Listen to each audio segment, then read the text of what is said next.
Welcome to the debrief. This is the podcast where we have real conversations about the work, challenges, and experiences of first responders and healthcare professionals. From the calls that test us to the lessons we learn on the job to the conversations that happen after the shift ends.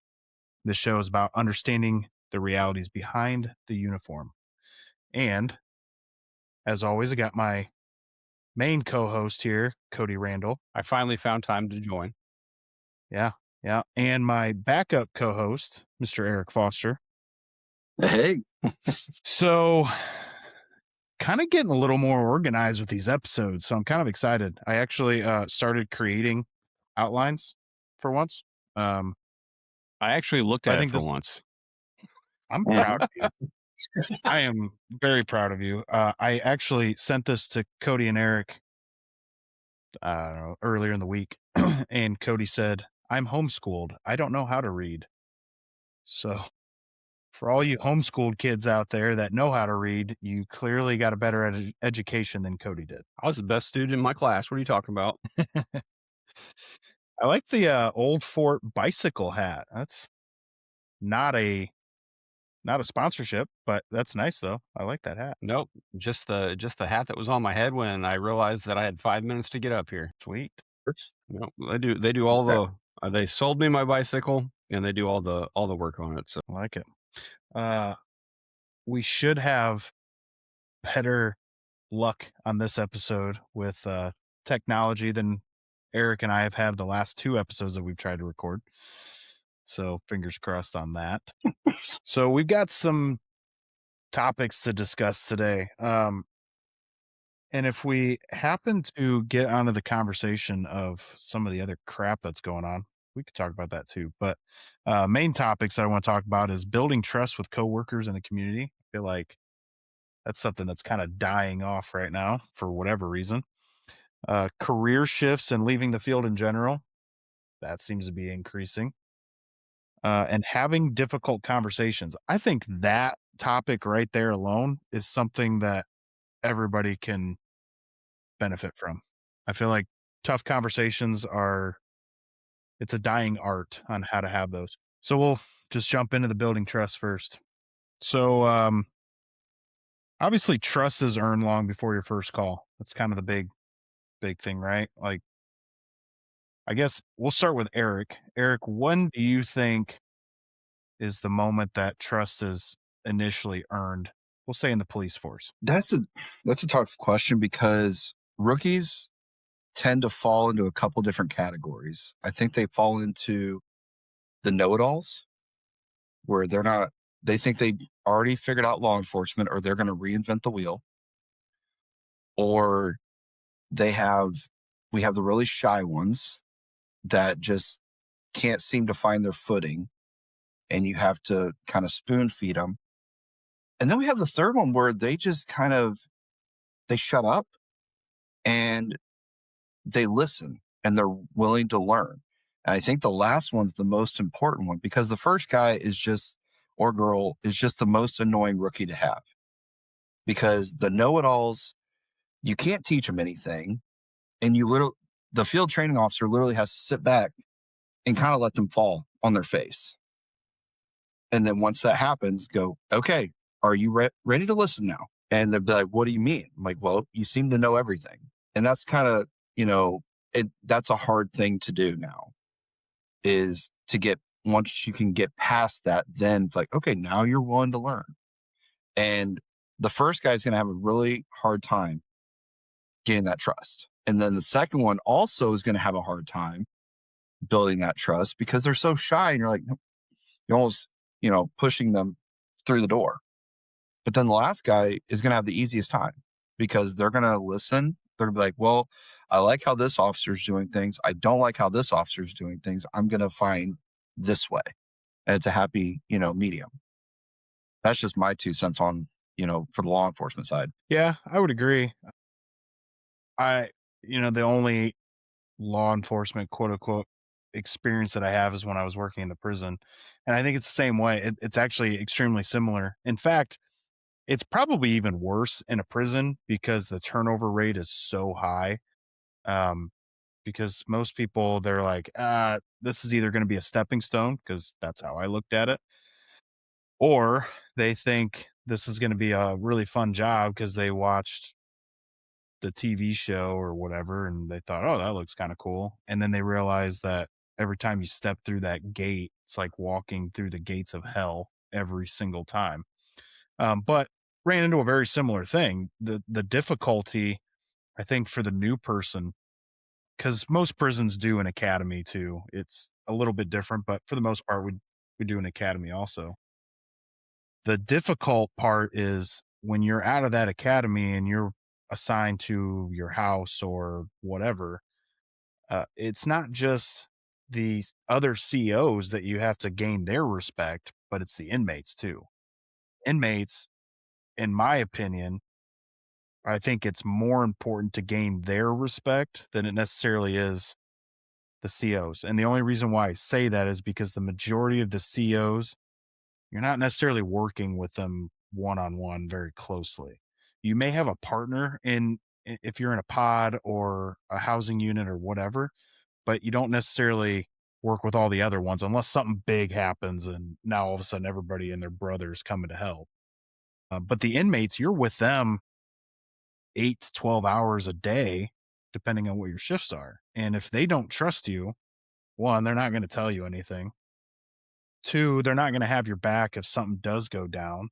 And three, they're going to try to manipulate you any way they possibly can, because if they sense that you are, scared or you're a piece of shit or whatever, they're going to take full advantage of that. And I've seen that happen, unfortunately. So I have a little bit of an advantage because everybody loves a firefighter. Not picking on cops, but there's a certain level of inherent trust people have in you solely because you call 911 and you arrive on scene in this big red fire truck.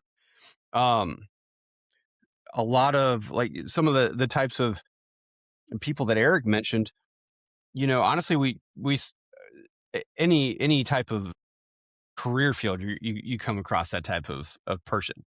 It's not just a public safety, or it's not unique to public safety. I see those type of people all the time.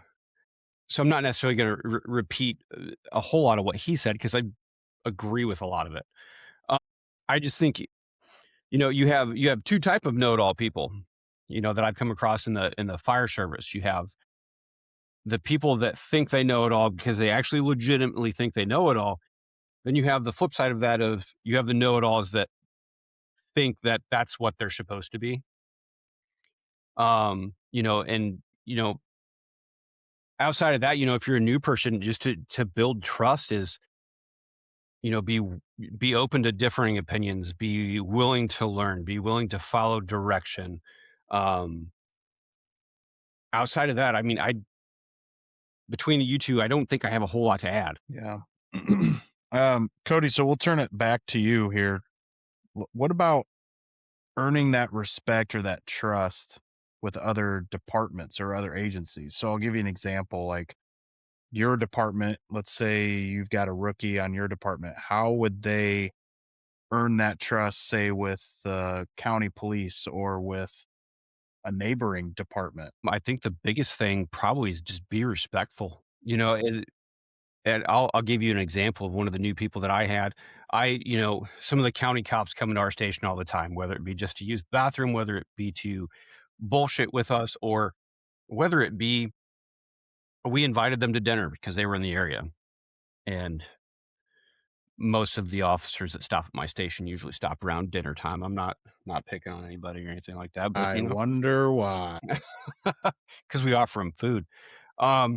So you have the very the humorous aspect of it, also in crack jokes at Foster for being a cop, donuts, this and that, whatever. And he's gonna call me, tell me I like to play with hoses, whatever.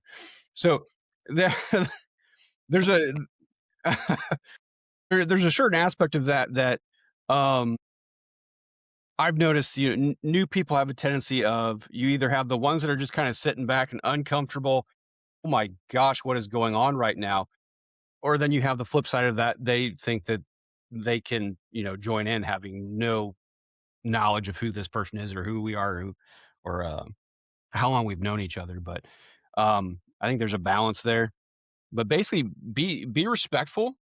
Other departments have, knowledge that they can pass on, or even a different way of doing things. And, rather than, oh, hey, my department's better than yours, you're just a crappy ass volunteer fire department from across the county line. Just be respectful when you're dealing with other outside agencies. I think that's the biggest thing. They're not necessarily going to be able to see how you are on a daily basis. So yeah, just be respectful, I think, is the biggest thing.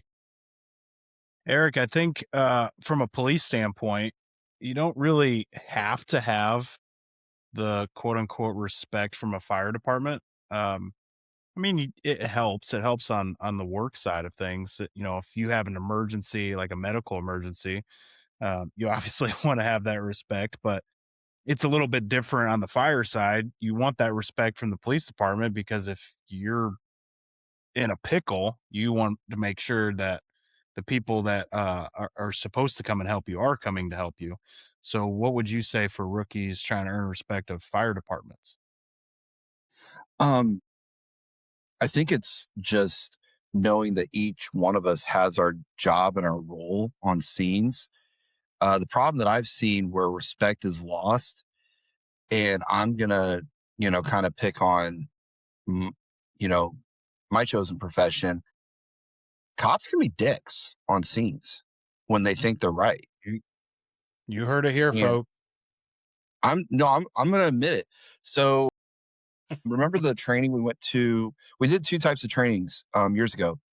We did the rescue task force training, which I think is phenomenal. That's literally where we are grabbing firefighters and paramedics and we are taking them into active shooter situations. They're not in the hot zone where we're chasing the guy. We're in the warm zone where, okay, this has already been cleared and now we need to help victims. And I can say, last year, a good friend Robert and I, we did the rescue task force, just him and I, where I yelled at him and I said, "Hey, rescue task force, let's go, get on my ass," which I thought was funny to tell you guys know Robert. To tell Robert that, really funny. But um, it was just one of those funny things that you say at the time. But but no, also the Tim's training was a Tim's training where we all sat down in the same room and said, "Hey, why do you put your cars where you do? Why do you guys put your fire trucks where you do?" And I think the biggest things I've seen is where, you know, cops get mad about like crash scenes where fire trucks park because you park over, the yaw marks of a crash, like basically where the skid marks are of a car. I don't really care at that point. Okay, park your truck. We have a job to do. We can always move the vehicles. And if you're worth anything, you can figure out where the car came from. But that's where I think trust is really lost. Because you guys have seen those videos where cops, we handcuff firefighters because something happened on scene. I and what you said, Cody, was really, I don't think in those departments, those cops are not going to the fire departments to talk to the firefighters and the paramedics. There's no, you know, there's no friendships being made there. It's literally like, well, you're over here and I'm over here. Harder to put your firefighter in handcuffs when they just fed you 15 minutes before. Exactly. Be really awkward, you know. But I think that's just really important to where, um, rather than getting into shouting matches out there on the scene, just, the leadership needs to squash it and go, hey, what's going on? All right, how are we going to solve this? You know, where is, where's the difference of opinion coming from? Where's that happy medium to you? Right. I'm trying to find this video because I think it's important for what you were just talking about. I think this is it. The If I highway can patrol get or through. California one, the highway patrol. Also, while we're waiting, Eric, here, I give cops shit all the time, but you're always welcome to come to dinner. scene of a highway accident this week after an argument with a cop over where his truck was parked. Firefighters and police had just arrived to the scene of an accident in which a sedan hit a concrete construction barrier and rolled over, injuring two people. In the midst of the first responders' efforts, a firefighter allegedly refused the officer's order to move his crew's fire truck from the center divider of a freeway. The firefighter said that he needed to check with his captain first because they work on a chain of command system. But it wasn't soon after that the officer cuffed and stuffed the fireman in the back of a police cruiser, where he was detained for about 30 minutes before being released. Most likely the last thing the firefighter thought he would be up against when out trying to save some lives. That wasn't exactly the one that I was looking for. There was another one. That's think it actually the one was I thought you were talking about. But Well, there was another one too. I think it was either a dash cam video or something of an officer that was going off on a firefighter because he was refusing to move his truck out of the roadway. He was blocking a lane on the interstate for a car accident, and the officer was just going off on him, like clearly on a power trip. And the firefighter was telling him, like, I'm not moving this truck until my guys and your guys are safe and back in their vehicles and moving on. Like that's not happening. And he ended up getting arrested and actually taken to jail. And then from there, they later released him. But I think that had to have been like 10 or 15 years ago. Now here comes Captain Wilson, jumped out of his truck. He immediately has his gloves on. This is video from a Hazelwood police officer's dash cam in May 2003. The officer had responded to a traffic crash on I-270 near McDonald Boulevard. Emergency workers are tending to a man trapped in his vehicle because of a back injury.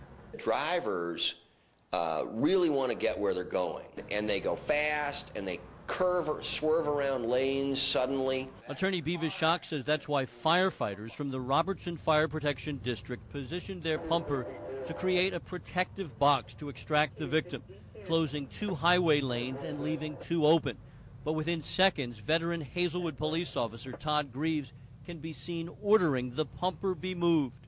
That's Captain Wilson saying to his driver, do not move the truck.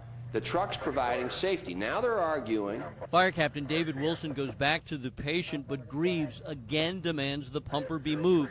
He starts to walk away, but then pulls Captain Wilson away from the patient, handcuffs him, and arrests Wilson. When you saw this videotape, what was your reaction? Well, my reaction was with my co-counsel Steve Riles that we wanted to represent this man in federal court and prevail. I don't necessarily recall that one myself, but I'm just glad in the area that I work in the area that Eric works in, there's a very good working relationship between fire, EMS, PD. I've had ISP troopers specifically call us out to the interstate before just because we have a big red truck to block stuff, and I don't think that would have happened even, 10 years ago. So funny quick story though. So I primarily am northwest. So I was in the firehouse one morning and they had invited me to breakfast, which was awesome. And they're starting to cook everything, and then all of a sudden, everything went off. They had a alarm to go to. I think it was like fire alarm, but they still had to go. And you can see the look on their faces. They're all, dejected, turning off everything. And they kind of just ran out and they left me in there. And I knew they were going to be back within 20 minutes. I was like, you know what? I know how to cook all this. So I turned everything back on. And I'm in there just cooking, their bacon and everything. And the only thing I didn't cook was their eggs because I wasn't sure how they wanted those cooked. But I had everything else ready, their potatoes, their bacon, and all that. And they came back in and I was like, hey, guys, everything's ready. What kind of eggs do you like? And they were just shocked. And, it was just one of those nice things that I could do. I don't do that often, and I'm not able to do that often, but that really built a lot of trust with them and a lot of friendship. It's the small things like that, though. Mhm. I guarantee you they will remember that 10 years from now. Mhm. If Well, not longer. And for Eric, that may have been a small task, but for those guys, that was huge. That was the world to them because one, they had no expectations of you doing that, nor did you have to do that. That I'm sure that meant the world to them. Well, to me, it was easy too because in high school I cooked at Bob Evans, so I was a line cook. Noted. Hmm. Noted. So yeah, I mean, it's for me, and that's we'll probably get into that. I think we've gone into that before. Cooking's my therapy. That's what I do. I after a tough day, I'm in the kitchen because that's just what I do to kind of get my mind back right to normal, to some sense of normalcy. Yeah. So obviously we hit pretty hard on how to earn that trust to begin with. Let's kind of flip the coin and let's say you've earned that trust, but now you've lost it because you did something. It doesn't really, for the sake of this conversation, doesn't really matter what you've done, but you've lost that trust with either people in your own department, your own agency. Maybe you've lost it with leadership, or maybe you lost it with another another department or another agency. How do you gain that back? Hard. Mm-hmm. It's hard. It's not something that is going to be overnight necessarily, depending on whatever it was that whatever the incident was. I think it's harder to build trust, or it's hard to build trust. It's really super easy to lose it. I'm going to use an experience of mine that I had from one of my very, very early um, attempts at leadership. Way too young to be in the position that I was. I was definitely the know-it-all that didn't think I needed corrected, and there wasn't anybody that knew how to do this more than me, which was interesting because I was 24 years old. It was the first time I've ever Wait, decided to take is this a story about you or a story about me? Because I feel like I'm hearing a story about honestly, me right now. anybody that's probably been in a leadership position has probably been in this situation. So I I quite honestly I made a poor decision. I fucked up, but I knew everything, right? I thought that to be a leader meant that you needed to know everything and you needed to stand by every single one of your decisions, regardless of whether it was bad. Let's see, that was freaking over a decade ago. How old am I now? Yeah, 13 years ago. Um, I made a poor decision, and rather than admit that I made a poor decision and learned from said poor decision, I doubled down on it. I blamed every single other person that was on that scene except myself. And I spent about 6 months in that leadership position before I was told I could voluntarily remove myself or be forcefully removed from that position. But, you know, I just inherently, I had people's trust because I was in that position. I made that poor decision. I doubled down on it. And I will tell you that it took years to regain some people's trust. It took years before some people would even talk to me. It took years. And it was a lot of just small things, here and there, okay, I'm working with this person, small things. I'll do this extra chore so they don't have to at the station. Or, hey, I know I cooked the last time, but I got it, guys. It's small incremental steps to build that trust back that I was inherently given in that leadership position that I ruined. And it was, like I said, it was a long time before some people would actually trust me to do certain things after that. So We've got the issue of when you know that you've lost somebody's trust because they make it loud and clear that they don't trust you anymore, either by their actions or by their words. Maybe they specifically tell you, I don't trust you anymore, or you're the worst officer I've ever had, or whatever. We have that side of things, but we also have sometimes we think we've lost people's trust because we've had a situation happen. Maybe we made a bad call on a scene or something, or maybe we just felt like we made a bad call. we get that imposter syndrome sometimes where we feel like we're not as good as we should be for whatever the position is that we're in. So we automatically assume that other people feel that same way. I know I've had that happen to me before where I felt like, that was not the greatest decision ever in the world. And I start to beat myself up over it. So then you just start assuming that, okay, everybody else feels this way too. That's why Joe Smith over there is looking at me kind of side eyed, and Jane Doe over there, she's giving me attitude all the time. We're not thinking it could be anything else, right? We're assuming that it has to do with us. And when you run into situations like that, you can start to get it can build on you, and it can get to the point where now you're second guessing every decision you make. You're second guessing every situation. If you're in a life or death situation, it can cause you to kind of take a step back instead of taking action like you're supposed to, like on the police side or, on the EMS side. If you start second guessing, well, the last time I had a cardiac arrest, I gave the wrong drug. And now you've got both drugs in your hand, you're staring at them, and you're like, I don't know which one to do. And now you're just risking your safety, you're risking the safety of other people, of patients, whatever. And that can start leading into a burnout situation, which then kind of leads to, I think, why we're seeing some people, not all, but why we see some people that are starting to leave the field, whether it's, EMS, which we're having a super hard time with nationwide of finding paramedics and EMTs, or maybe it's firefighters where we're seeing kind of a slow decline depending on where you're at. Other areas, not so bad.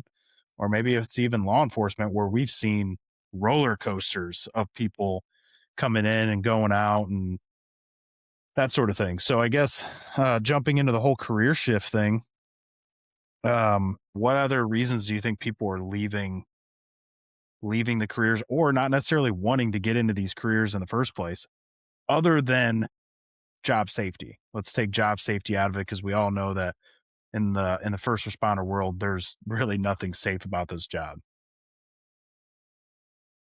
I think I've seen quite a few officers leave because they didn't feel like they were being treated as well as they should have been, but also they lacked the patience. If they got if they got turned down for, say, some specialized training a couple of times, or they they're just in that dead end job that doesn't have any promotion, and then let's face it, you go out to any of the factories and you can make some really good money. And that's what I've seen is, guys growing out, officers are just going out and just doing completely different careers because they just, they get mad, they get their feelings hurt. And then I'm not saying all of them, but we've had a couple, and um, I had a younger officer that told me, he's like, well, I got turned down for this. I almost quit over it. I go, why? Well, this is what I wanted to do. I go, okay, but if you want something bad enough, you're willing to wait for it. I said, I waited 3 years to get to instructor development school because of leadership, because they didn't feel like I was ready. I had one leader that would not sign off on it because he didn't feel like I was ready, but I kept at it and I just stayed patient. I said, if you want something, you're going to wait. But I've noticed that just our younger officers, they just don't have any patience. Yeah. And I think to kind of piggyback off of that, if you want something bad enough, you need to figure out how to get it. Like, to me, I'll just use my current job as an example. So and this is not the same me as 10 years ago. 10 years ago, I was a complete turd, and that's a different story. But for me, like right now, I went to go take a test for another certification, and it's a pretty hard test. It's the highest test I can get in my field, or the highest certification I can get in my field. And I didn't pass it the first time. I literally missed it by 5 questions from passing. And I could have made a decision right then and there that, you know what? This isn't for me. I think I need to go find a new field. And in some aspects, I kind of did that when I was leaving public safety, because in public safety, I was going for my paramedic and I had passed the class, which that was difficult in itself.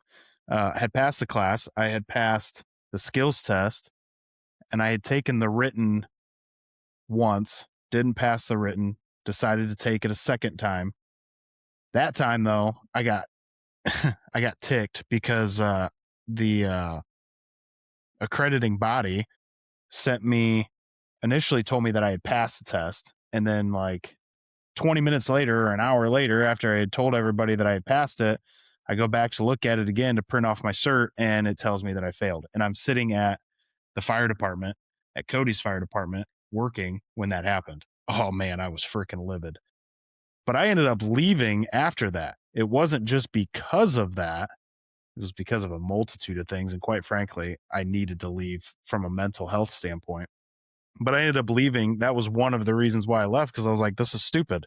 Why am I wasting all my energy trying to get my paramedic when I'm going to make maybe at that time, maybe $6 more at my current employer an hour than what I was currently making for uh, even more issues and whatnot. I was like, more headaches. Like, that's not worth it to me. So I think it probably depends on why they got into the career field to begin with. What was their why? Are they there because they like the idea of them being a firefighter or a police officer, or are they in it for the correct reasons? And I don't even necessarily want to say what the correct reasons are. That could be different for many different fields, but ultimately in public safety, like you're working for everybody else. So if you are working because you want to be a firefighter, so that way you can say you're a firefighter, or that way you can say you're a police officer, and you have more love for the image of that than the actual job, quite frankly, the job's gonna eat you alive. You're not gonna get the respect you think you deserve, you're not going to get the promotions you think you deserve, and it's going to eventually get to the point where you just don't wanna do it anymore. So, um, at that point, I think maybe it's just the type of person, n you know, um, and then anything else, and it is more of a psychological thing. Um, as far as, why people are switching careers as often as what they are, seems like in public safety these days. You also have the fact that, public safety in general nowadays compared to even when I started is we need people, right? Mm-hmm. It's not as selective of a process as it was even 15 years ago, 10 years ago, or even 5 years ago. So you've got people that, you know, the ones that apply because, this looks cool, I think I'll try it. Now all of a sudden, they've got a job, and it's not the same job that they thought it was. So, but it just depends on what their why is, I guess. Yeah. Yeah, I agree with all of that. I think it's important too that um people need to also think, if you're in a situation where you're looking at getting out of the field that you're in, maybe, and it all depends on age too, right? Like, it doesn't matter what age you are, you can always start a new career. I think the older you get, the more difficult it is, but you can start a new career at any time you want. But I think what some people also need to realize is if you're in a situation where you're burned out, or maybe you're wanting to do something different for your family that's better for your family, maybe you just want more free time, for whatever reason. um, I think it's important to look at what your other options are while still staying not just in the field, but maybe even still staying with the same department or agency or whatever. I think there's a lot of options out there. Let's take the police department, for example. Maybe you have an opportunity to be a detective. Maybe you have an opportunity to do something, with, working hand in hand with the FBI, or whatever. Maybe there's some better option out there. Administration, training, whatever. Fire department, same thing. Maybe you can go be a fire inspector, or um, you can do education as well, or administration or whatever. But I think the big thing for any department or agency is keeping people, that retention. Um, and a lot of people want to blame it on pay and on benefits, and those are extremely important. But like Cody said, you kind of have to go back to what your why is. Why did you get into this in the first place? You knew when you first applied that the pay wasn't great. Maybe the benefits weren't awesome, but what was your why to begin with? And, if you've got, even if you've got 5 years on an investment, that's 5 years closer to getting your pension. So do you really want to blow all that off because you're not happy? Or do you want to look at a different avenue? Or maybe you just need to go to a whole different department or agency to begin with. Who knows? I think we were talking about it. Some we were talking about this in training for police officers, at least. I tell everyone you need to find a new challenge every 5 years. Otherwise, you're just staying stagnant. I'm like, I tell all my officers, I said, I don't care if the school is in Kodiak, Alaska, put in for it. You never know what opportunities you are going to get.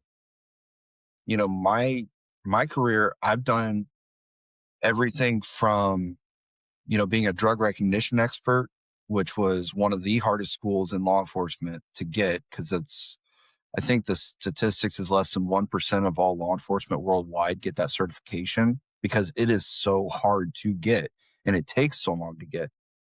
But even just a 1-day class, I went to Inside the Mind of a Suicide Bomber class, which to me was awesome. I got to watch suicide bomber just go poof for a couple days.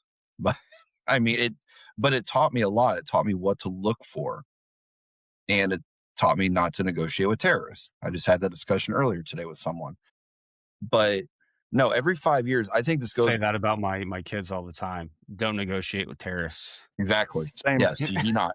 Yes. But no, I mean, I think that's the same thing in, like, all of our careers. You need to challenge yourself every couple of years, like find something new. All my officers that, complain, like, well, I'm bored. Well, you're not finding something to do. Like, find your niche. What gets, what gets you excited? Is it crashes? Is it domestic disputes? Is it crime scenes? Go find something.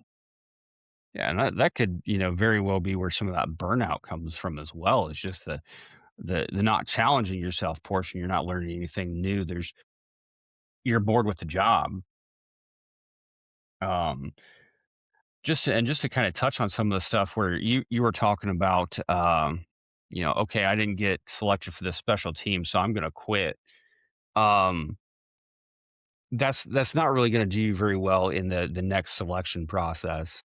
I tell all of my guys, you know, specifically for promotional processes, we'll use that as an example. They're few and far between. I don't care whether you have all of the certifications for it or not. Put in for it.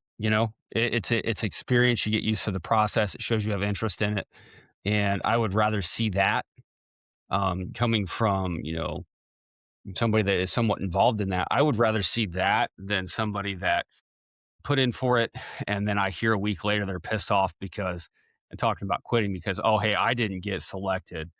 I'm so awesome. I should have been the one that got selected for this. They chose someone else. I might even quit.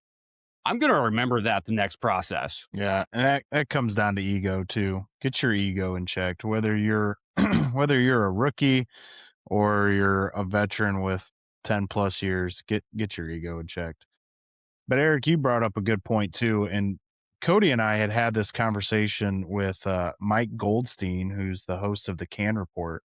We chatted with him several episodes back, and he brought up a really good point of sometimes when you're starting to feel that burnout mode because you're doing the same thing over and over again, and this is fire, police, EMS, whatever. It can be for anybody.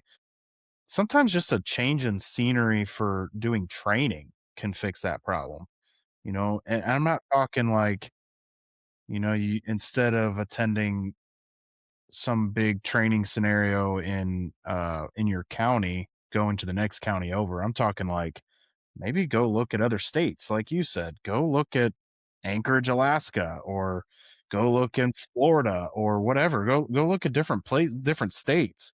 If anything, if your department's got some money and you've got a training budget and travel budget and all that stuff, go take your family, have them pay for their own ticket, obviously, but take your family and you can go maybe take a couple extra days and spend time with the family on a little mini vacation too.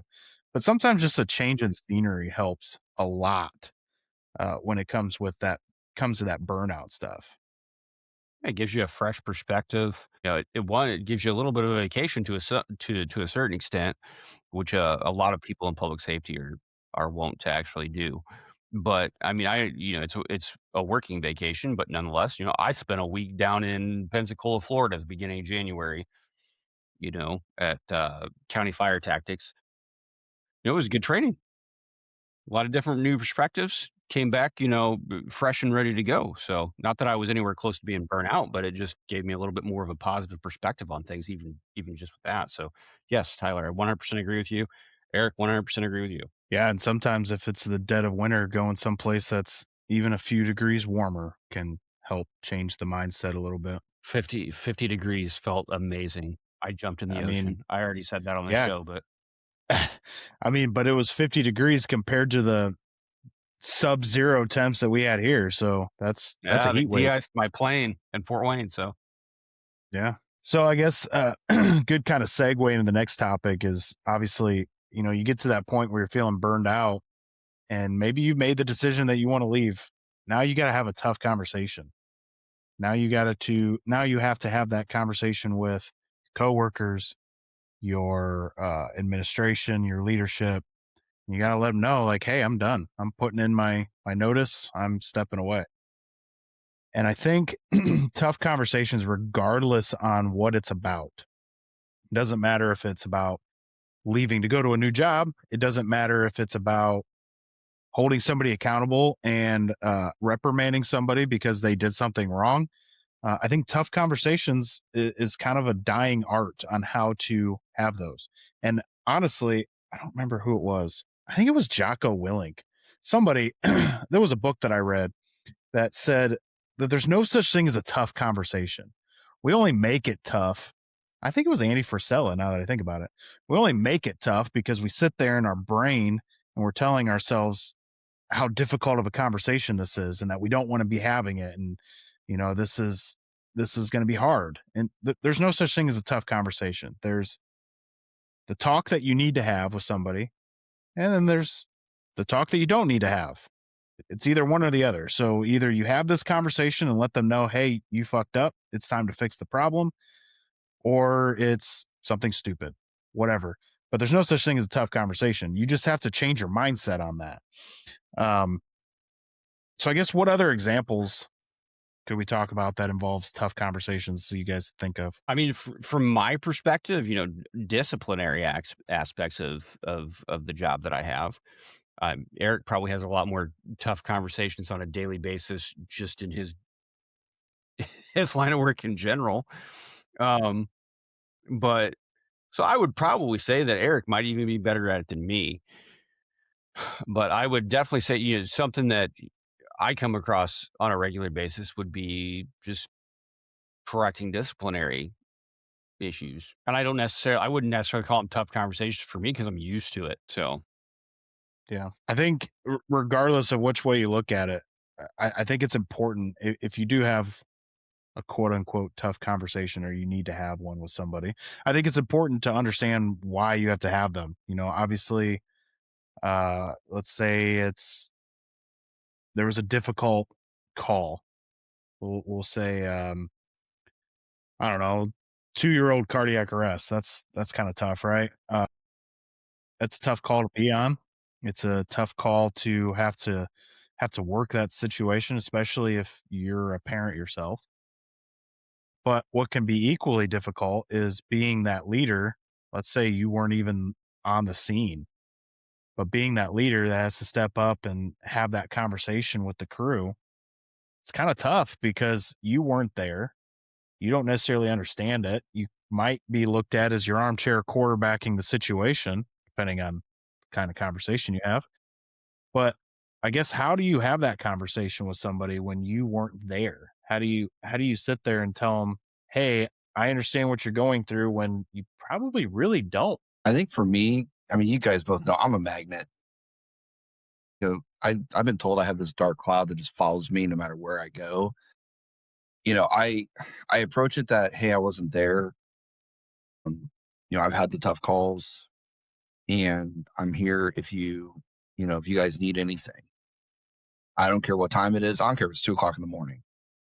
I can brew coffee in a few minutes, and I'm ready to chat, or I'll be there. But I think a lot of my officers appreciate the fact that I don't come to them. I don't come at it like I'm a high and mighty either. I'm just like, hey man, I've had those tough calls. I wasn't there, but what do you guys need? Do you want to go just type, your report? We'll handle the shift for the rest of the day. And that's been done to me too. I've had command come to me going, hey, that was a really tough call. Why don't you go type your report? I've got the radio for the rest of the shift. But we have such a good team, and we've had it for a couple of years now, to where we kind of just feed off of each other. And then we do the same thing for our officers.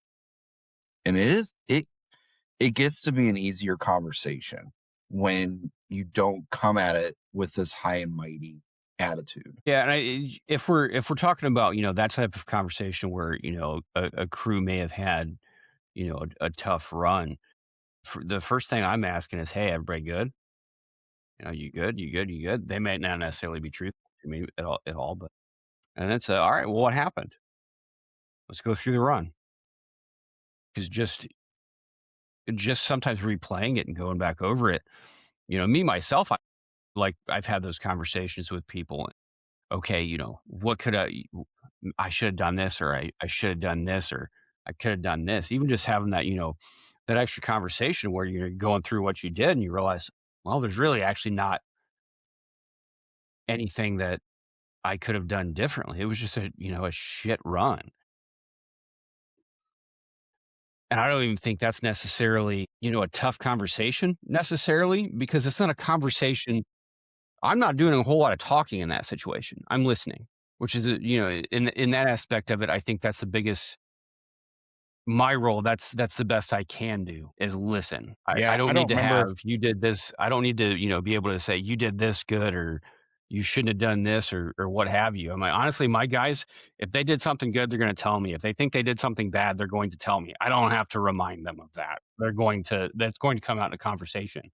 But I don't luckily, I think over the years that's become, a conversation that has been destigmatized, so to speak, that everybody's willing to have more often, and it's become normal.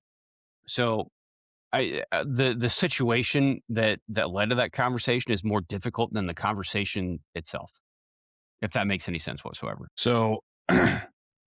I'll throw my biblical 2 cents in here because I'm trying to get better.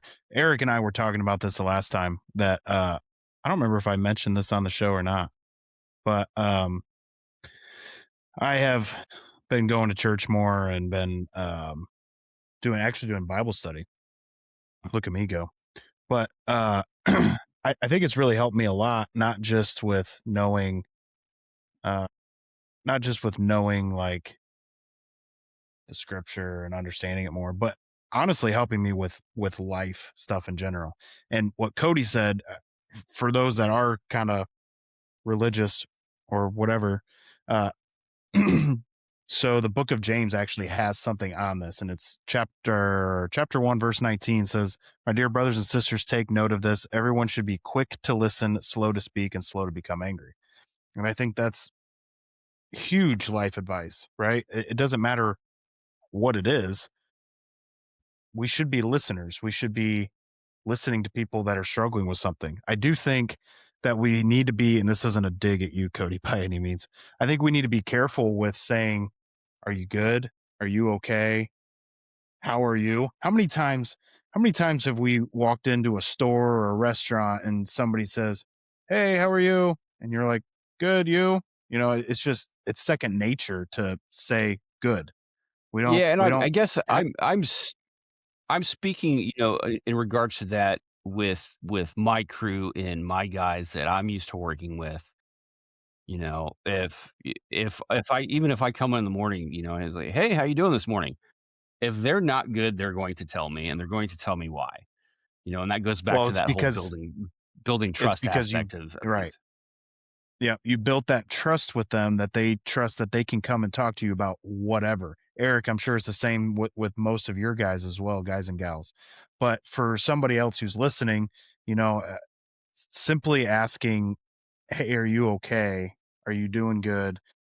You're just going to get the same response, regardless if they're okay or not, if you haven't built that deep trust. And I think it's important to remember that you kind of have to dig a little bit deeper when you ask somebody when you know they're probably not okay, they're acting different, or they're just not conversing like they normally do, or they just seem kind of off in a distance.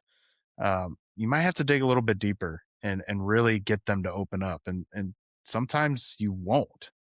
Sometimes you try to get them to talk about what's bothering them, and they are just dead set on not wanting to say a thing. But if you do get them to talk, that's when the listening really kicks in. Don't try to one up them and say, "Oh man, I get what you mean.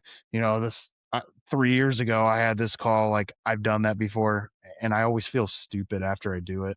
So I'm really trying hard to work on that. But it's not a one up situation, right? It's you're trying to be a listening ear. You're trying to let them vent. That should be your number one goal: is let them vent whatever it is that's bothering them, and then if they're asking for advice, then that's when you give advice. And you kind of have to know your person that you're talking to. Sometimes people that come to me and they're telling me their problems, sometimes I know that they want some sort of advice. Sometimes they just flat out say, "Hey, I'm just calling you because I need a vent." Cool. Let it out. Let's hear it. God gave you one mouth and two ears for a reason. Yeah. I think you're right as far as, what I have with a lot of my officers is like, hey, have you ever had anything like this happen before?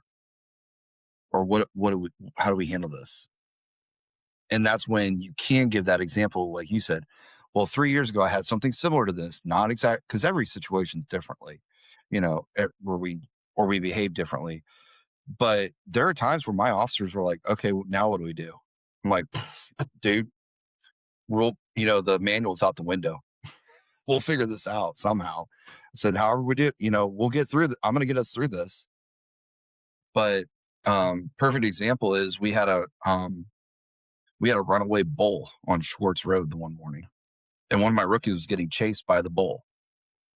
And I get out of my car, and my 6'5", rookie is getting chased by a 2-year-old bull. I mean, it's a baby little bull, but I'm laughing, and he's Still yelling like at me. 4 pounds. Yeah, and he's like, I'm "Foster, still what do I running. do?" Yeah, he's like, "What do I Oh, it's do?" just a And little we were just baby. I walking, don't care. and I was like, "Dude," so he's like, "What do I do?" I said, "We make this up as we go. We're not cowboys." And you know, I I went up to the bull and I got its attention to kind of because I wanted to get my rookie away from him because I'm going to protect my rookie. And Get your little red what's cape out. funny was that Or did you get your little red I cape out? really, yeah, I was thinking of the Bugs Bunny cartoon, but the bull started kind of nuzzling me, and I was petting his head. I'm like, "Hey, what?" It's like good bull and all that. But then he started coming after me. I'm like, "Oh man, this is bad." So now I've got a car behind me, and he's starting to push me up against the car. So I literally went back to my childhood, and I just reached back and I slapped the bull as hard as I could across the face, and the bull just did one of these, but it just knocked it You silly bitch slap enough it to where I just now. ran. I got out of there, and I got the car between me and the bull, and then finally the farmer came out and helped us corral him. But it was one of those. it's one of those funny things. I never had that happen before. And the funny thing was, I had to go to a family function, and I used to go to a farm growing up, and my family friend Fred was there, this old farmer who had cows. And I walked up to him. I said, Fred, you Fred the just saved farmer? me. Fred the farmer. Yep. I don't want to say his last name, Sure. um, Nope, that's fine. but yeah, no, he was my grandpa's best friend. And my grandpa would take me to this farm, and they were the ones who kind of told me how you handle cows. And that just kind of came back to me right there in Hey, that moment. you apparently Like, well, slapped the shit out of them. mhm, yeah. Well, I'm not going to shoot him. You know, I'm Oh, not They going to no, I'm shoot not him. saying do that. they say if you're getting attacked by a shark, you just punch him on the nose. So I would imagine Mhm. it's fairly similar with a bull. Well, bull Yeah. charges you, you bitch slap it and it go away. Mhm. Yeah. Pretty much. Just slap him as hard as you can across the face. And what's great is I have body camera footage of both things, because I'm gonna my need to body see camera was that. going during this, and you just see my hand and you just see the bolt just go like this. But You are a no, I mean regular it. Dr. Doolittle, aren't you? Not really. Not. I think PETA's going to come after me now. But It's all right. You saved the turtles that one time out of the house fire, so you're okay. I know, right? No, it's turtles and a hamster. I'm But just yeah, that's right.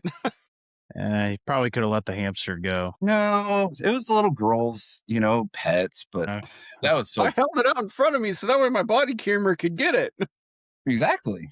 I'm gonna need to see that footage too, by the way. Oh, that's So great. I'm gonna need to see that. Yeah, This is the day but the Eric got to funny thing, play firefighter. I did. Uh, Brandon, our buddy Brandon, was there with me too. And no, what's funny is that rookie found a bull, stuffed animal bull, and I gave it to him. I said, "You now have to keep this in your car." He's like, "Well, for how long?" I said, "The rest of your career. This is your story. This is your rookie story." Although he's had quite a few incidents happen. God love him. It's like take your pick of which embarrassing story you want to tell. But no, I mean, that's the kind of thing where I say you never know what's going to happen. And I mean, that's not a tough conversation to have, but it's just an example of things that we never know what's going to happen. Firefighter, police, EMS, anything. You just have to be prepared for any situation that's going to come up. But the main goal is we all go home at the end of the night. I think it's important. Oh my goodness. Sorry. I think it's important too that if you're a new leader, you may have to set the standard, with your people. You may have to let them know, like, we may have to have tough conversations. And it's important that they understand that just because you're having a tough conversation doesn't mean it's the end of your career. Doesn't necessarily. Doesn't mean it's the end of your life. Doesn't mean, any of that stuff. Sometimes we have to have tough conversations.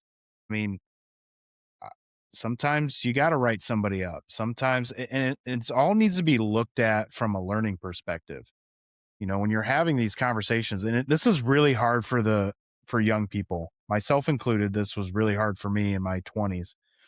Was I had to understand that when somebody was having a conversation with me and reprimanding me or whatever, it wasn't because I'm a horrible human being. It wasn't because I suck at life.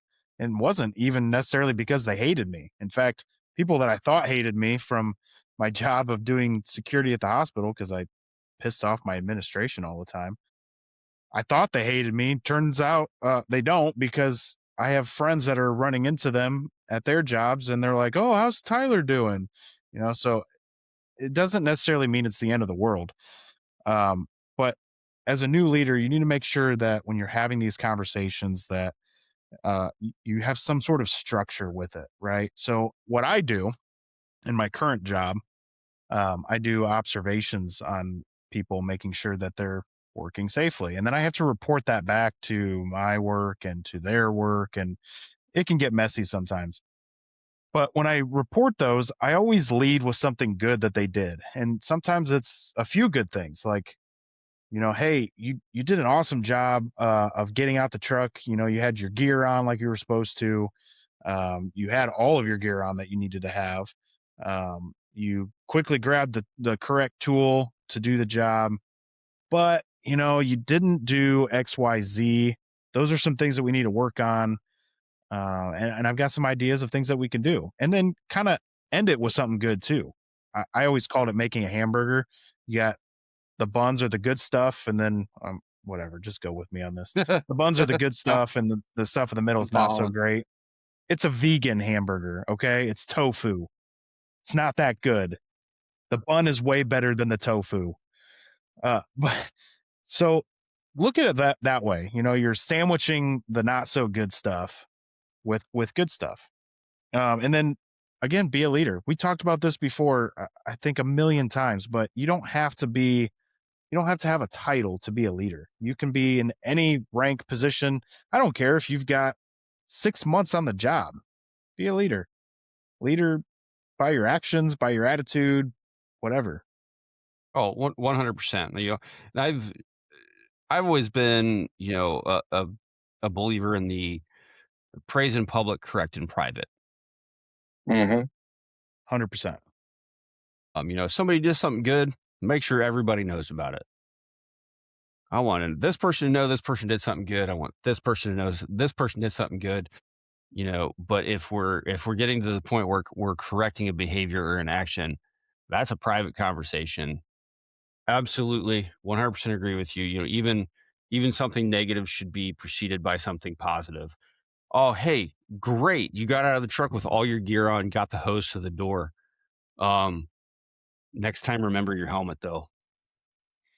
Not that I got to tell this story. not that that's ever happened to any of my guys. That's happened to me personally before, where I have literally forgotten my helmet because I left it at the station. So I got to tell this story. So I was brand new to the fire service. This was back in 2012, 2013, somewhere around there. And I had somehow managed uh, to be able to do a 24-hour ride along with Chicago Fire Department. And I was stoked. I was like, I remember this. I was scared out of my mind. These guys they're the best of the best, right? Like we all look up to Chicago, New York, whatever, take your pick of big cities.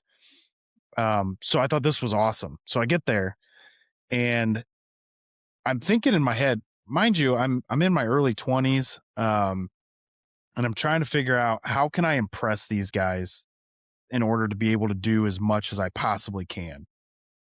So I get there and I brought cash with me so I could pay for meals and all that stuff. And so I walk in, started the shift, and they're all doing their house chores. They're cleaning up everything, mopping, sweeping, washing trucks, whole 9 yards.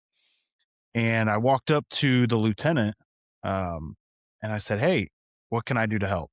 And he goes, "Nothing. You're the guest. Go hang out in the day room, whatever." I thought, man, I'd really like to help. I know I'm the guest, but I'm here to learn, and I feel like this is the best way. So I would like to do something. And he just kind of stared at me for a few minutes, and he's like, "All right, well, you can go sweep the kitchen or mop it or whatever." And I said, "Okay, cool." I ended up doing a bunch of stuff. I swept, I mopped, I put the chairs up on the table. I did the whole 9 yards. And that's not oh, look at me. That's I wanted to earn my keep because I was going to be with them for 24 hours. So as the day progressed, because of that, originally, hopefully nobody gets in trouble. I think they've all retired since then. But originally, I was supposed to just ride with the battalion the whole time. Like that was it because of safety reasons. It turned into they were literally arguing back and forth with each other on calls of which truck I was riding out on. Was I riding on the ladder or was I riding on the engine? I had earned their respect from the minute I stepped in that door. So it was cool because we had 23 calls in 24 hours. We were busy as hell. We were down in Englewood. It was busy as shit down there. So I went on calls from CO alarms to I had 3 structure fires, went on med calls, whole 9 yards. I saw a crap ton in a short period of time. So towards the evening time, I thought, man, I'm ready for bed. So I go and ask one of the guys that I got pretty close with. I was like, hey, where's the beds at? Well, this is an old station. Bedroom's upstairs, and they actually had a pole that you could slide on, which they wouldn't let me, even though I really wanted to. They were like, nope, can't. Sorry. So I was like, all right, so where's the bed at? Where can I sleep? And they just kind of all chuckled at me, and I was like, what? They were like, this is Englewood.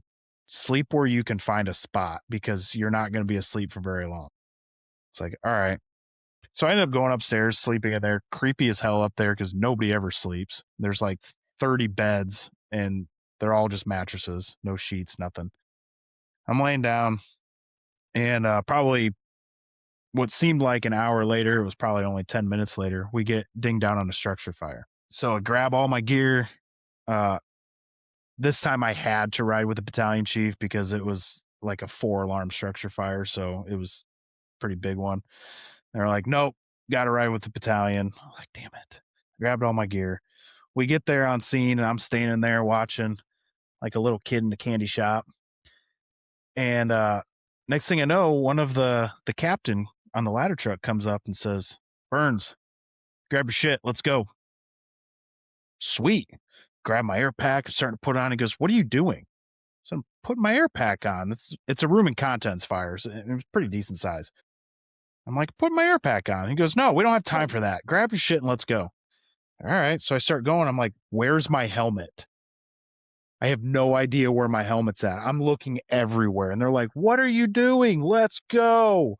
It felt like 20 minutes had gone by. It really only been like 30 seconds, but I can't find my helmet. Finally, I'm like, I left my helmet at the engine house. And they're like, for fuck's sake, grab the battalions. So battalion chief hands me, I'm wearing tan gear. Chicago firefighters wear black gear. I'm in tan. And I'm wearing a white helmet, and I'm marching up there without my air pack going in to fight this room and contents fire. Freaking left, get back to the station, and yep, there's my helmet sitting right there where I left it. Nobody said a word though. They were cool about it, but they could have they made fun of me quite a bit, but they could have chewed me a new asshole for forgetting my stuff. Never left your helmet ever again, did you? No, never. No, in fact, one of the guys on my department, probably like a week later, left his helmet on the front bumper of the engine, and we got dispatched on a call. Took off, and that helmet goes choo, right down the interstate. Good times.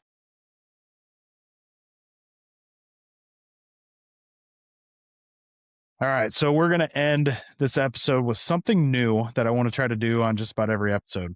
And I'm going to call it the debrief moment. I'm going to call it that until I can come up with something way better, because that just sounds awful. But the debrief moment is a new segment I'm going to add. I said it is kind of cheesy. It is. Well, maybe if you did your job as co-host and came up with another name for it. But this is something that everyone should think about in their own life and their own career, not just the two of you that I'm talking with, not just me, people that are listening. So I'm going to ask 2 questions to you guys. Kind of cheated. You guys already have seen the questions, but I'm going to ask you 2 questions, and then we're going to discuss it. So I encourage the listener to think about this answer for yourself, maybe even consider pausing it after I ask the question, and think of it before Eric, Cody, and myself give our answers on it. You guys ready? All right. Question number 1. What is one call? We're going to start with Eric on this one. What is one call, one moment, or experience that changed the way that you approach the job? Yeah, I've looked at this question all day, and I think for all 3 of us, we've been on the job long enough. We've had a multitude of calls that have probably shaped the way we approach the job.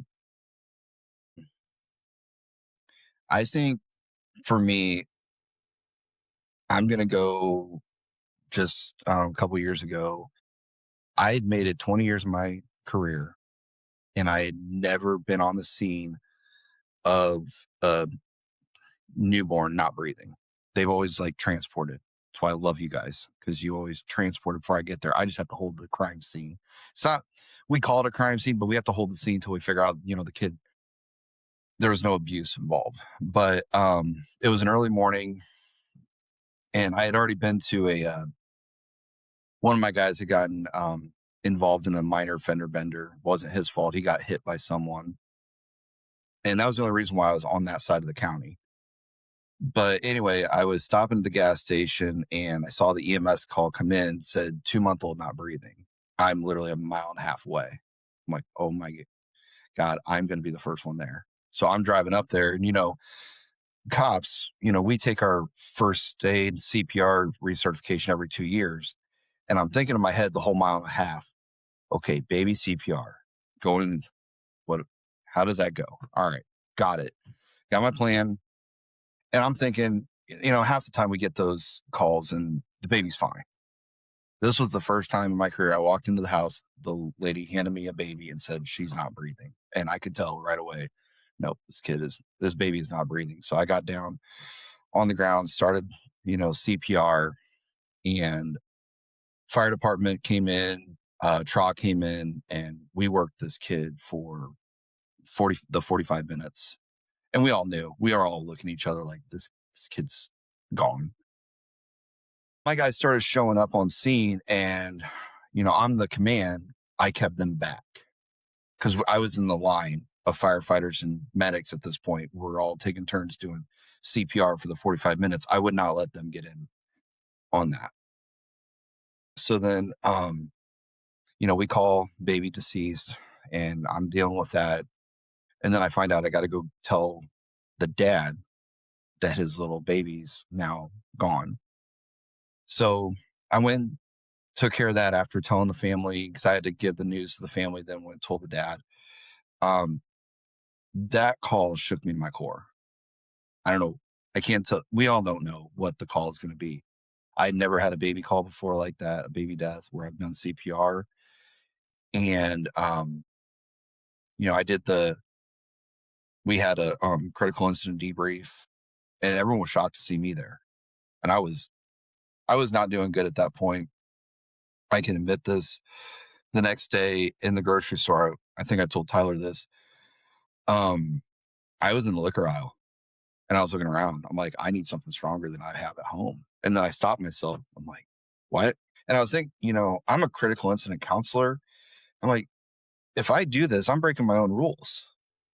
So I walked away from, the liquor aisle, and I actually felt better because I hadn't picked anything up. And I texted one of my longtime critical incident friends, who's a retired Fort Wayne officer. I'm like, bro, I'm not doing it well. And he called me instantly. And then he's one of those guys that'll send you like daily motivational stuff. No, he really got me through that. But I realized the point I'm trying to make with all of this is I hadn't delegated anything. I was trying to protect my guys so much that I put everything on me. And it was so difficult. I don't know what else I could have done other than, allowing them to help me more. But I was trying to protect them so much that I just got myself so involved in this case that it literally just shook me to my core. I think because, I followed my own rules of the critical incident stress management team and then reaching out for help, that it did help me. And then it wasn't 6 months later, I had another under 2 years old call, and I was able to go to this one, and this one was a lot easier. That one was the second one. It was still tough, but I knew what I was getting into. I was like, all right, let's go. Let's get back on this horse. But that's just the kind of call that really, I didn't think it would change me, but it really did. And it changed me as a leader. And I just learned from my mistakes. That's really good. I mean, it's obviously a crappy situation. Anybody who's never been on a pediatric call like that, it's kind of hard to explain what you're going to feel like. It's one of those situations that I've always told rookie firefighters and EMTs that you can't really prepare yourself for something like that. You can try, but at the end of the day, you kind of have to just be in the situation to know how you're going to react. Um, One oh, one more thing that I will say though. So something happened. I'm not trying to get too graphic, but I was there so long on the scene, the little one, there was this will come into play here in a second. There was the newborn baby smell, and then there was the dead person smell. You guys, anyone who's in first responder knows what I'm talking about. So this was around the holidays, and I was around family probably about a week later, and the conversation came up, new puppy smell, which I was kind of half listening. Well, then it came up to, I miss that smell. Oh, what other smell I miss is newborn baby smell. And instantly taken back to that scene. And my thought was, I didn't say it, but my thought was, I hate that smell because, but, I didn't blow up.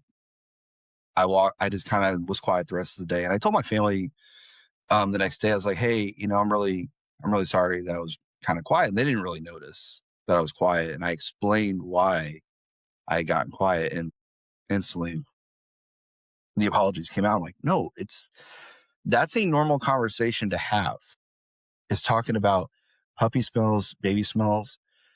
And me thinking the way I felt, it's not what a normal person, would think. And, I said, it's fine. I said, I had to just get it into my mind that people are still going to have these conversations. And I think that's just what really important, because we always talk about, the first responders blowing up about, well, you don't know what I go through. Well, no, they don't know what we go through. And I don't expect them to. I tell my family, I'm like, I only tell you about 10% of everything. yeah. Like, I give you the cliff notes, but I don't really let you into that. Last weekend, good friend of mine, I've actually had him on the show, so I can say his name, Austin. Austin and I took our kids to Dayton Air Museum, which 10 out of 10, totally recommend. That place is awesome. We only made it I'm gonna about go halfway back. through because the kids were getting kind of anxious. It was time to go. But when we were on our way there, we were sharing stories, talking, catching up a little bit, and I think he had mentioned this on the episode that I recorded with him. It's Austin Jen. I think it's the first one of the first 5 or 10 episodes I recorded. So go back and listen to that. But he was talking about when he had come home from deployment and he was struggling.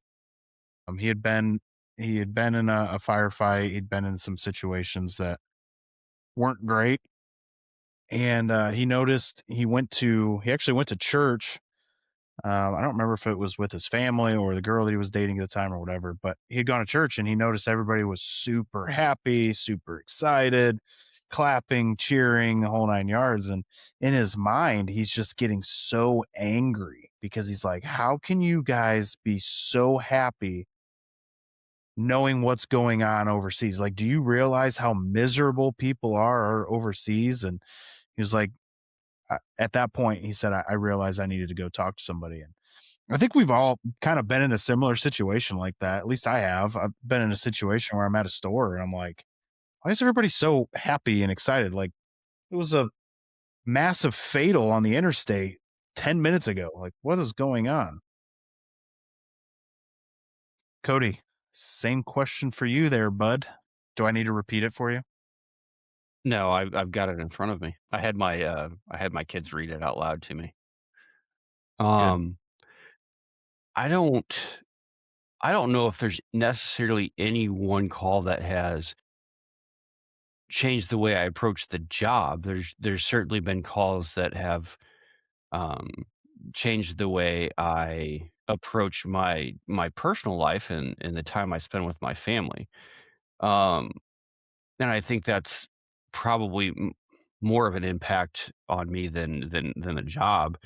As far as work goes, I can't pinpoint any one call that I would say changed anything.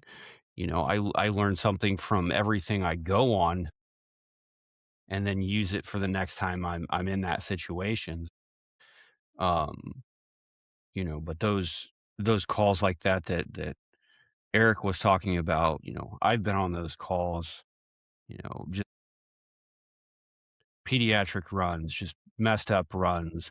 Makes you appreciate your family and your free time with them a lot more. So I don't I wouldn't say it's affected my approach to the job any necessarily, but they've definitely affected the way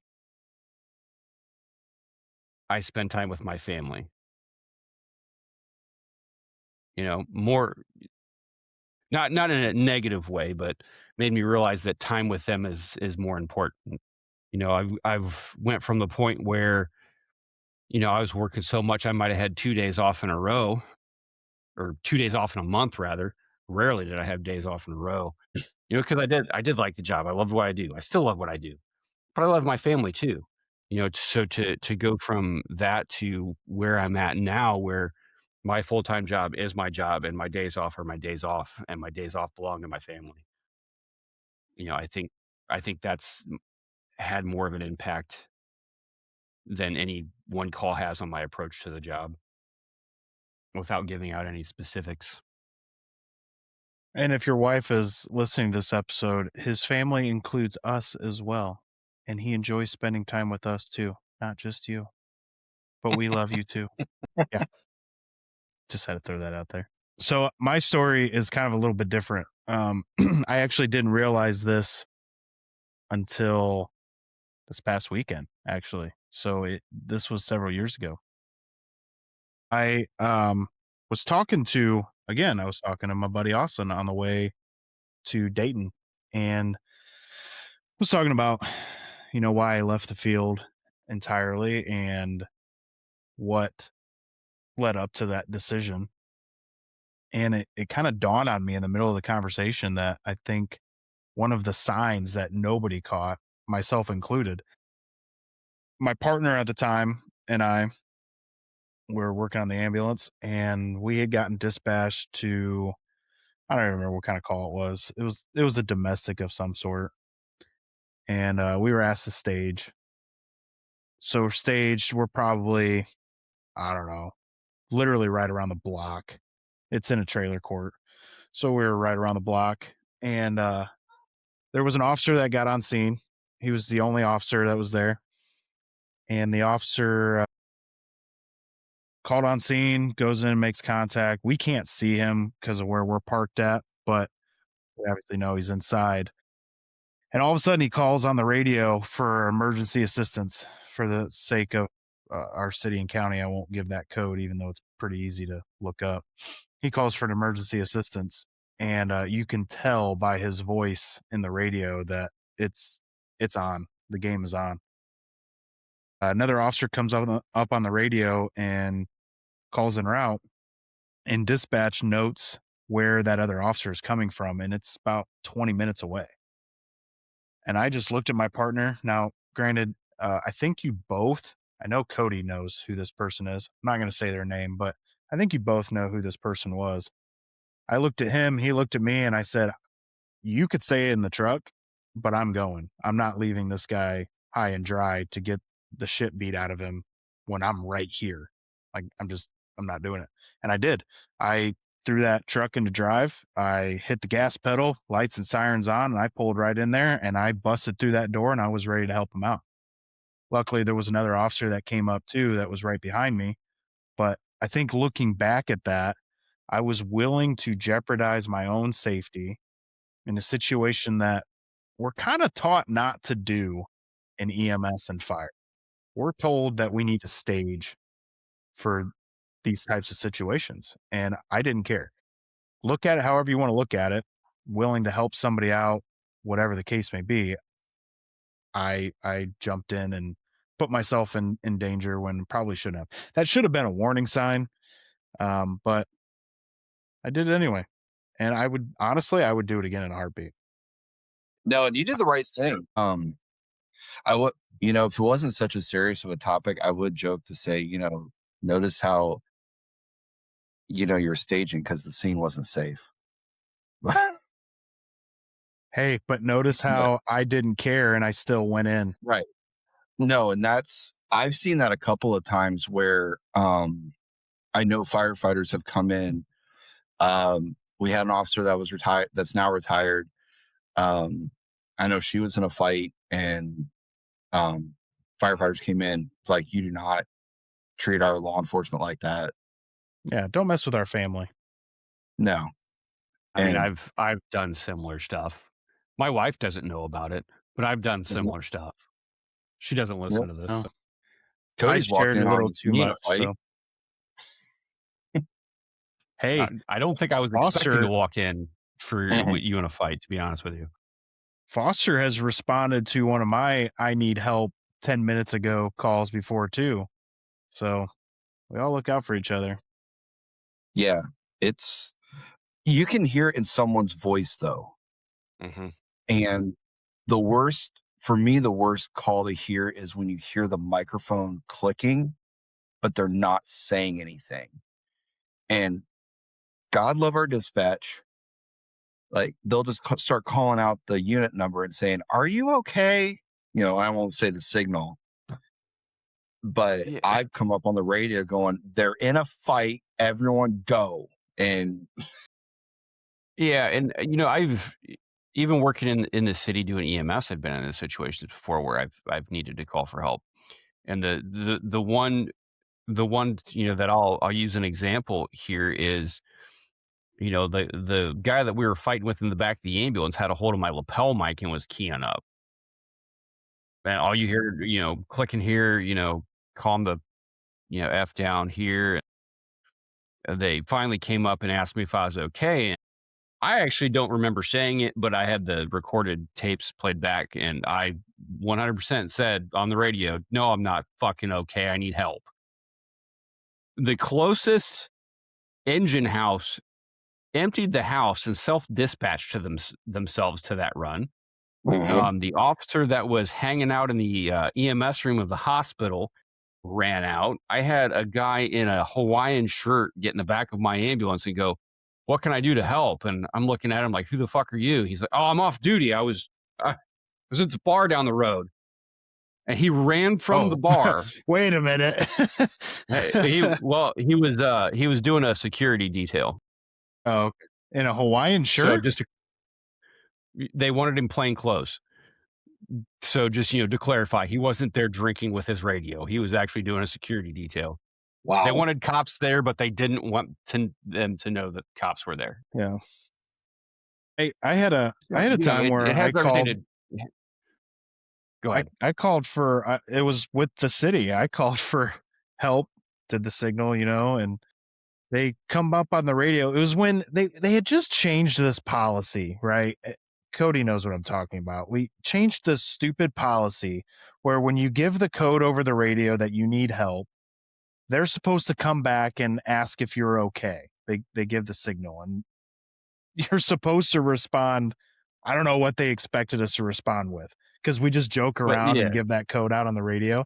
Like, so, so I'm fighting this guy. He's completely out of his mind. It's just me and my partner, and I'm fighting him. I called up the code on the radio. They come up and ask me if I'm okay, and I said, and I gave the code. I'm not okay. And I just chucked my radio because I was like, I'm done with this thing. I'm done with my dispatch. God love dispatch. I love all of you. I did the job. I get it. But for Pete's sake, I gave the code. I need help. Send help. All right. Question 2. This is our last question. And these don't all have to be like, woe is me, for lack of a better term, type conversations. Just FYI, just for the future. So question 2, if you had a chance to meet yourself as a rookie, what is one piece of advice you would give yourself? At least you can mention more than one. I don't care, but what's at least one piece of advice you would give yourself? Cody, you are up first. Oh, I would tell the young, skinny 140-pound rookie that was me, check your ego at the door. You don't know everything. Learn to listen, and it's okay to make mistakes within reason. Yeah, that's good. Eric, what you got? Pretty similar. It would have been pace yourself because I wanted to do everything. I was the officer at the jail that was running up the stairs and beating the people from that were taking the elevator. I And mean, why are you taking an That's not where I elevator thought you to were going with emergency? that. I know, but it's no, but it really I think I tried too hard. I was trying too hard to impress, but I should have just kind of stepped back a little bit more. But I wanted to I th- I mean, you guys know the one generation of like my department, everyone had to be like 6'5". They're like 6 foot to 6'5", and then you have me. What? What's up, Uppies. guys? Uppies. Yeah, like oh, you guys are tall. And yeah, well, and what was funny was I came from the army where I was considered tall That's because the because you were in the average army, bud. height of an infantry guy was 5'5", 5'6". And then you get me 5'9", like I'm the big guy.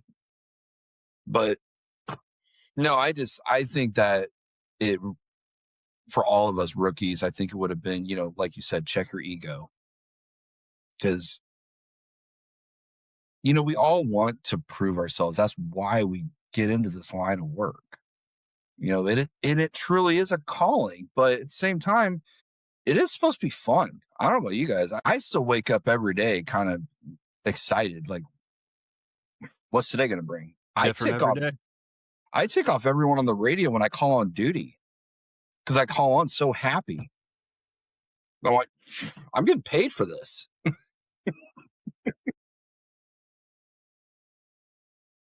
I think if I had to give 100%. myself advice, it would be enjoy being the new guy. Just enjoy it. Like you're given an opportunity to not only do an amazing career, to be an amazing career, but you're also given an opportunity to learn and to fail within reason. But you're given that opportunity with like no consequences essentially because everybody knows you're going to mess up. Everybody knows that you're going to do something stupid. As long as you fail safely, you're not failing at giving the wrong medication to a patient and you're killing them, or you're not failing at, pulling your gun out instead of a taser or something stupid. As long as you're failing within reason, enjoy it. Like those are learning experiences. That's the moment that you're probably never going to get back. I think the other thing too is your rookie year is as long as you make it. Just because a department or an agency puts a time on it, 1 year, 2 years, whatever, that doesn't mean you're expected to know everything by that point. Obviously, fire departments, police departments, even EMS, they have stepping stones that you gotta meet every time, right? Like by a year, you should be able to know how to do XYZ. Year two, you should be able to know how to do this, whatever. But honestly, like science tells us that people don't even truly understand their job until after about 5 years. So your first 5 years are the time where you should be learning as much as you possibly can. I would also add that be very careful of who you hang around. I think one of the things that really eh, I don't want to say that it's this is the reason to blame for why I'm not in the field anymore, but I don't think it helped was some of the people that I chose to hang around with when I was doing my full-time EMS job. The people that I hung around with most were kind of some of the bigger complainers. Like they just complained about everything. They were mad at our union. They were mad at our administration. They were mad at our dispatch. They were mad. They were just mad at life, mad at the world. And I think a lot of times, especially in EMS, we see rookies, they get that mentality where they're already salty and they've only been in the job for 6 months. Like salty No, medics I mean, could be 10, they 15 see years it. in. They Mm. see it and they think that's normal, so they think that's how they're supposed to be. Right. And I think that was one of my downfalls was I think I got salty way too quick. And it was a lot of it was because of who I hung around. Now, granted, some of that you don't have any control over, get partnered with whoever you get partnered with. But I think that those are the pieces of advice I would give myself is and be easy on yourself. Don't be so hard. Don't beat yourself up over the little things. I agree with, all of that because, it I get guys that, they complain about going to training. And I always look, I'm like, you're getting paid to shoot free ammo, or you're getting Sign me up. paid. Right. You're getting paid to get on the mats and learn some, different defensive tactics moves that, you know, could honestly save your life. But again, it's supposed to be fun. And I the complaint, complaining breeds, I think, more complaining. And we've all had that where we're complaining. Um, I stopped hanging around those type of people just because it really just weighs down on you. And I'd rather, complain about things that we can change. If there, and that's what I like, about my job now too. Just I'm a small supervisor, but I can make those minor changes. And I always tell someone, like, if someone complains about my field training officers, I'm like, well, why aren't you a field training officer then? Well, I don't want to do that. I said, then stop complaining about it. If you or some guys complain about how much canine gets to train. I go, well, why aren't you a canine officer? Well, I don't want to. Again, say it's one of those, if you want to complain about it, then you go make it better. If you're mad at the system, be a part of the system. Be a part of the Mhm. change. Yep. Simple as that. Same thing goes for people that tell me, oh, well, now I'm talking about civilians, but they're like, well, your job's so easy. I go, we're hiring. I know they won't make it, but Stop watching live PD or whatever it's called now and assume that you can do everything better. Same thing with the fire service. Like, yeah, it's easy to spray water on a fire, but try wearing 120 pounds of gear and doing all that. yeah, It's not as glamorous as Chicago fire. Yes, charging up a hose line, a 2.5-inch hose line, and sliding down it like a pole to go rescue somebody in a hole. Yeah, you're right. I've done that, haven't you? No, I do no. it every day. Yeah, because you like to play with hoses. Exactly. I buy Eric some donuts and he watches me play with my hoses. That's an we image didn't. I can't get out of my head. We No, the funny thing is, I always hear the donuts, and you guys have heard my donut story though, right? Of the rookie firefighter. I don't think I have. There, so there's a rookie firefighter. It's his first day. We're up at one of the firehouses up north, and he brought in this single donut, and it was in this clear plastic container, like no markings on it whatsoever. And I'm looking at him. I go, dude, that's a ballsy move. And he goes, Was this what? was this at the department up north by chance? Yes. Yes. Okay. And he goes, what are you talking about? I go, it's your first day and you're brave enough to come into this firehouse and you bring one parlor donut and you don't bring anything for anyone else. And they're all looking at this container. And someone's, of course, they have to say it. They're like, leave it, like, how do you know which donut shop that came from? I go, listen, I take my job seriously. Okay. You give me any donut that's worth its weight, and I will tell you which donut shop it's from in Fort Wayne, Indiana. Foster, the donut expert. Well, it was a parlor donut, so I mean, let's be fair. Those things, they look like they're basically croissants that are decorated. You can detect a parlor donut pretty quick. Parlor donut or a crack donut from Rise and Roll. I mean, come on. Mm. Now you're Give talking. me the Amish crack donuts. Mm-hmm. Yeah. That's good stuff. I can't eat those though because all the Are you stuff, drooling? I can't tell. no, Yeah. Are you drooling? brown, all that sugar and stuff ends up on your outer carrier vest. I think you're salivating a bit much though, Foster, talking about donuts. I'm telling you what though, I can't turn out a delicious donut. I don't know anybody that Seen. can. What's on your vest? It's powdered sugar. I'm weak. Which is funny because every Snozzberries taste like snozzberries. fire department I go into, what do you find usually in the kitchens? You see a box of donuts. People are always giving them to us for free. You can't judge me. I would use that excuse too. Oh, people are dropping them off.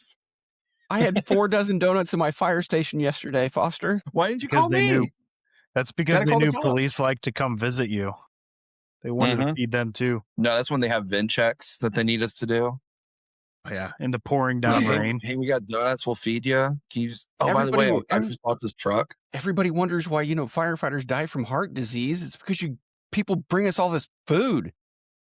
Everybody's always bringing us food. Everyone likes firefighters. No one likes cops. Hey, we had a graduation party, across town, but we live out here. Do you want the leftovers? Yeah. Yeah. Sure. 8 trays later. Like, God damn.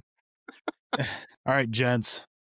What kind of closing remarks we got to wrap this up? Work on trust because it's easier to lose trust than it is to gain it. It's a valid point. If you're a first responder, be open to like we've talked about, firefighters, law enforcement, EMS, build those relationships, other departments, other agencies. Go cook a breakfast.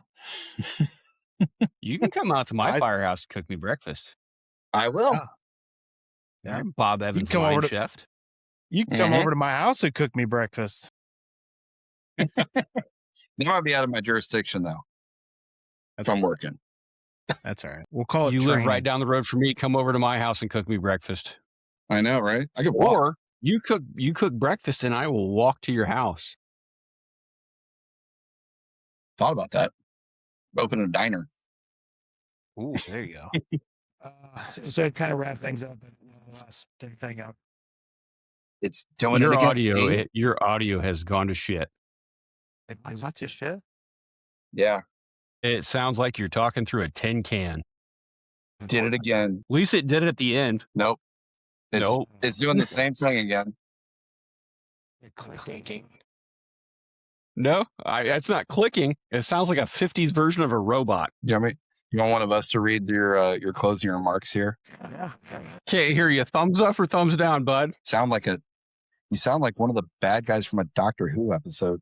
Yes. All right. So I will I'll read Tyler's closing remarks. So I'll do the next episode's closing remarks too. So when it messes up again. all right. The work first responders and healthcare professionals do is demanding. It requires trust, preparation, and the ability to make difficult decisions in the moments most people will never experience. But behind every call, every report, every shift is a person carrying those experiences forward. If you are the first responder or healthcare worker listening to this episode, we do hope that this conversation reminded you that you're not alone in the challenges that come with this work. If you know someone who works in this field, please share this episode with them. Sometimes the most important thing we can do is simply start the conversation. Until next time, take care of yourselves, take care of each other, keep showing up for the communities that rely on you every day. And in the meantime, Tyler's going to take care of his audio problem and cut.